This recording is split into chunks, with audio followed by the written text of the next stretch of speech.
মেয়ের পরীক্ষার পরে মার্চ মাসে একদিন ওকে নিয়ে একটা জায়গায় খেতে গেছিলাম।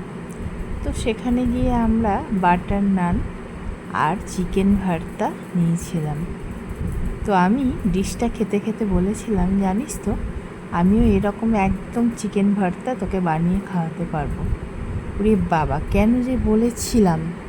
তারপর থেকে এসে অন্তত 3 দিন আমাকে খেটে খেটে এই চিকেন ভর্তা বানাতে হলো।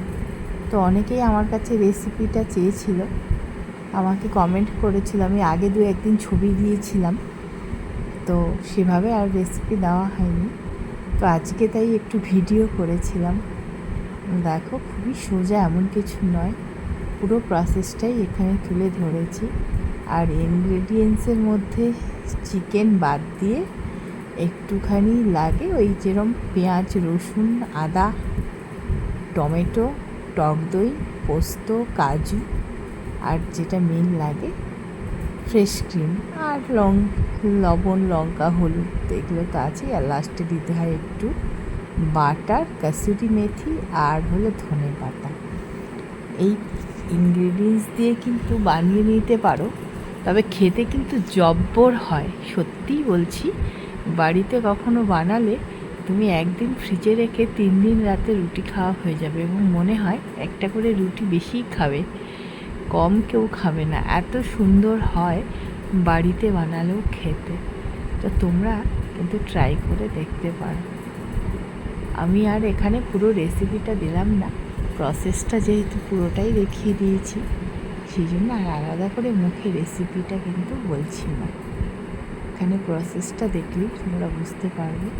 আমার মেয়ে তো খুব খুশি, সে বলছে নাকি তাকে প্রতি সপ্তাহে একদিন করে বানিয়ে খাওয়াতে হবে। আমি বললাম যে আর কোনো দিন কোথাও গিয়ে কিছু খেয়ে তোকে আর বলবো না যে মামা এটা আমি বানিয়ে খাওয়াতে পারবো তোকে, এই বলে আমি পুরো বোকা সেজে গেছি, জানো তো। যাই হোক, দেখো তোমাদের কেমন লাগলো। আর এইটা দেখছো, যেটা কিন্তু চিকেনের স্টকটাই রেখে দিয়েছি, ওই স্টকটা রেখে দেবে, ওটা ফেলে দেবে না। তা না হলে গরম জল দিতে হবে, চিকেনের স্টকটা দিলে টেস্টটা অনেক বেশি হয়। তো এই যে সবার লাস্টে দেখো ফেস ক্রিম যোগ করছি, এই ফেস ক্রিমটাই আসল। আর যদি না থাকে তাহলে খুব ঘন যদি সর থাকে দুধের, সেটাকে মিক্সিতে পেস্ট করে তোমরা দিতে পারো, তাহলেও কিন্তু খেতে পারে। দেখো লাস্টে বাটার, প্রথমে কিন্তু বাটার দিইনি, প্রচুর রিচ হয়ে যায়। লাস্টে আমি একদম একটুখানি বাটার দিয়েছি, এভাবেই করেছি। আর একটা জিনিস বলা হয়নি, দেখো ডিম সেদ্ধ, একটা ডিম হার্ড বয়েল করে সেটাকে পিস পিস করে টুকরো টুকরো করে কেটে এর মধ্যে দিয়ে দিয়েছিলাম। তো আমি বলবো, যারা রোজ চিকেন খাও বা চিকেন খেতে খুব ভালোবাসো, একবার বানিয়ে দেখো, আর আমাকে কিন্তু কমেন্ট করে জানিও কেমন লাগে।